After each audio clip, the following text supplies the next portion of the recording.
Dear Igniter, Monica Leno from theworldneedsyourbook.com. Today is day 27 of the challenge. We are doing outlining for the 25 to 50% section of your novel.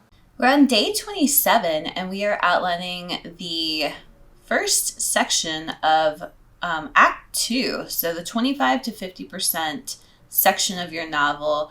We are continuing to use the ultimate novel plotter, and this is for the response section, or you can call it the wanderer energy as well.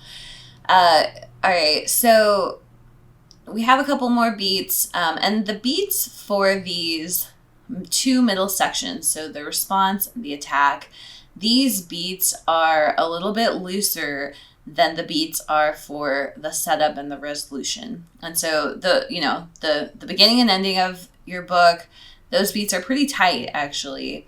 And it really helps to follow just traditional story structure in terms of those beats. But for the middle sections, there's a little bit more leeway to make the book, to make the beats your own. This is both a good thing and a bad thing because people kind of go off the rails in this section. That's why you hear about like the murky middle or the muddled middle of a book. And so this is an area that you can really lose your reader. But we'll talk about what the general beats are. So the first big one is, so the character makes a decision at the end of the setup, and now there is going to be like a regroup period. So sometimes people skip this and they go right into some more action. But this is basically, this regroup period is kind of like a quieter pacing where the character can really start to get their bearings on this new situation. And they can think through, like, how are they actually going to approach things? So for Katniss Everdeen, there's this long, like, train trip to the capital, and this gives her a chance to regroup before she has to really go out and do anything else. And she also gets to like see Peeta, and they have an interaction, and she gets to meet her mentor Haymitch, and they have interactions, and it's just this period of it's not really a period of calm, but it is a period of temporary safety. So she has this temporary safety as she's traveling, and so she's able to not like think about her life being in danger right away. She's able to kind of come to grips with the situation. So that the reason that this beat is so important, and it can be several chapters or a couple scenes. The reason it's so important though is because you are basically you're giving the reader a breather, but you're also giving the character some room to develop, basically some room to meet people, meet other enemies. Usually there's like some sort of physical transition. So both Harry Potter and The Hunger Games has a train ride that covers this. And it's just a time to give the character a chance to figure out what they're going to do. Also give the reader a chance to figure out what they're going to do. So now the next part is what happens to the character first on their new journey. What's their first move? Who is really in control of all of this? And the answer to that last part of the question is never the protagonist. Like, if the protagonist is in control at this point, then you have a problem in your story, because the character and the protagonist should be in a wanderer energy. So they should not be in control in any way. They should be on the defensive, basically. So, when they shift to the attack, that's when they go on the offensive and they start to develop their own plans and kind of go off script. But for now, they're just letting life happen to them. They're very passive in this section. This is why we had that list of false beliefs that stemmed from the Fatal Flaw, so that you could really know what comes next, because for a lot of people it's like, I don't know what the character's supposed to do next. And so the thing that you can do, and this false beliefs list is actually almost like a blanket, or like a security blanket for you, because you can always go to that false beliefs list and say like, well, how can I help the character break through this false belief? And then that can start a scene for you. All right, so this section can go on for a little bit. Basically, you're going to be roping them into situations that help them break through false beliefs. So, and that could be a lot of different things. And then also during this time, you're supposed to be preparing your character for whatever they're going to encounter in the second half of the book. So whatever training they need, skills they need. And you can see this really easily. This is why the Hunger Games is kind of a go-to on this. But you can see this very easily in that series, because she literally is going through this training portion where she actually goes every day. She goes in, she does skills every day. She talks about strategy. She has to perform for the game makers. She has to do these interviews publicly. And so there's just a lot of stuff there that is training her for what she's going to encounter in the games. And this is essentially what you want to do for your character. Now, if you have a romance, for example, it's not going to look the same. They're not going to go to school. What they would be doing instead is like, what are all the reasons that they cannot be together, those two characters? And you would create settings where they're forced to be together, like hang out together, and they are able to break through some of those beliefs. So a lot of this happens through conversation, and you just need to give them lots of so like in a romance, you'd be giving them lots of different like datey type settings, or different situations where they are kind of forced together, forced to either interact with each other, talk to each other, even forced to touch each other, like, oh, he has to hold her hand, or they have to kiss, like if it's like a fake romance scenario, or like a marriage of convenience or whatever, they have to kiss for the cameras, so you're going to be putting them in those situations. This section can kind of go on for a while, and the whole response section, it's kind of it's 5 big beats, but it's kind of mirrored by this midpoint, which is called it's called a lot of different things. It's called an inflection point in some books. I just call it an antagonistic force sighting.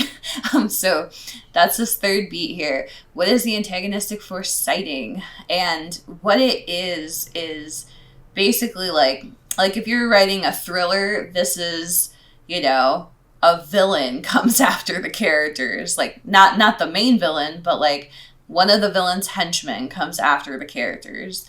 And that's they have to defeat them somehow.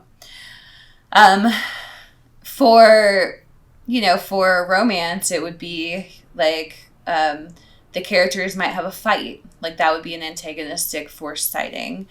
I think that's good. But basically it's just, we talked about this, I think, in one of the early days, day 6, but the section was called character relationships, and this is essentially what it is. It's basically, it's like cronies or henchmen or right-hand men, but someone in your antagonist group, one of their people is going to interact with the protagonist here. And so the goal here is to remind the reader what is at stake, and what, who the villain is, who the hero is, what the danger is. Next, so this is kind of the halfway point. So if you were doing it by percentages, you have 25 to 50%. The halfway point is about 37.5%. So this is 37.5% of the way through your novel that this antagonistic force sighting would happen. All right, so you can almost write this section from this antagonistic force sighting, so you know what that is. You need to do some false beliefs before that. You need to do some false beliefs after that. So this fourth beat is what happens to the protagonist after the antagonistic force shows up. And so typically the antagonistic force is going to up the ante a bit.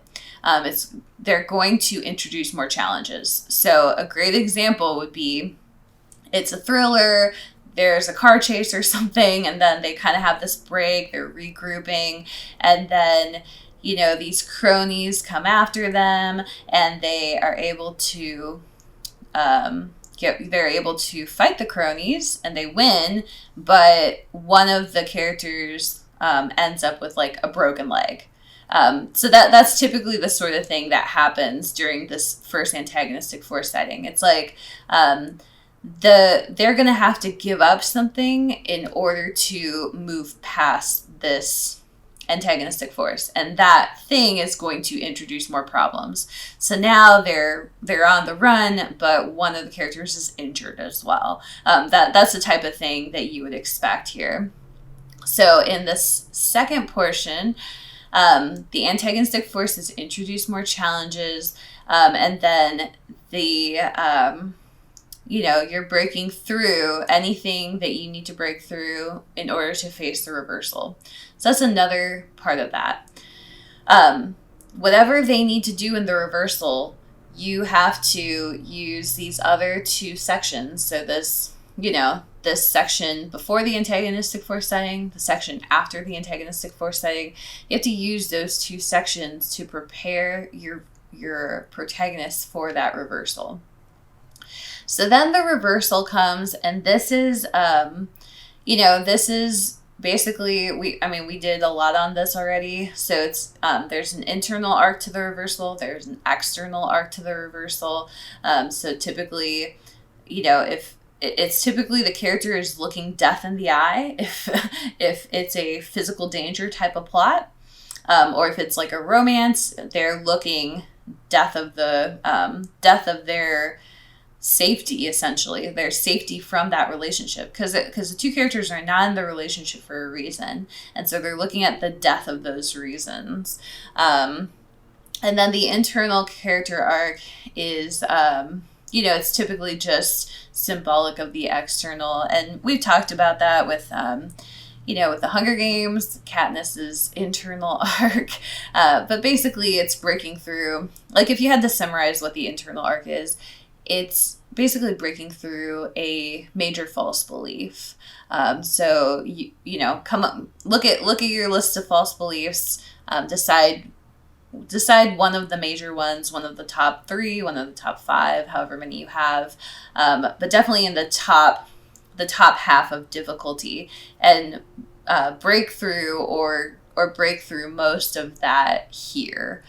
So another way you can think of that internal arc is that the character learns something that completely changes their perspective on life, on love, on whatever the theme of the story is. So, yeah. So what happens right before this reversal, the characters should be feeling like they're getting a grip on the situation. They should be feeling like they kind of have things figured out. They're kind of getting the hang of things, and the reversal should pull the rug out from under them once again. It's also like a dress rehearsal for the final battle. So, and this is going to really challenge the character. It's going to challenge the character almost the most before the final battle happens. All right, so what else can we say about this? Like I said, so there are 3 things that are kind of known in this section, and then 2 sections that are very loose. All right, so the 3 things that are known, that you can like figure out very easily. The reversal is number 1. The antagonistic force citing is another. And then what happens after the decision is made is the third. So that one was here. What happens after the decision? So what's that regroup process, and what do they need to do to regroup? So those are kind of the three, you can call them like miniature tentpole moments within this section. And then you have to fill in the gaps of the rest. And the roadmap to doing that is going to be the false beliefs list. And you can, there's a lot of other stuff, like you want to have a lot of the meetings with mentors, sidekicks, whoever. All of that stuff takes place here too. And a lot of those scenes are going to have to pull double or triple duty doing some of that stuff. But definitely use the false beliefs as the underpinning skeleton of those sections, and then you will not have that muddled middle that really takes people away from the story. So with this, you should be familiar with this set of worksheets. Scene notes for 25 to 50%. There are 10 of these. And you can use these to really start to map out this entire 25 to 50% of your novel. Thank you so much for watching and listening. And if you have any questions, make sure you leave a comment in the comment section. I'm happy to answer any of your questions, so definitely feel free to leave a question.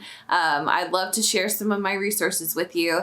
Additionally, if you haven't signed up for the challenge yet, there are links in the description that will give you all of the information. It's not too late, and there's lots of great materials on the other side of that sign up, so please sign up if you are interested. Hope that this has been helpful to you. Have a wonderful day.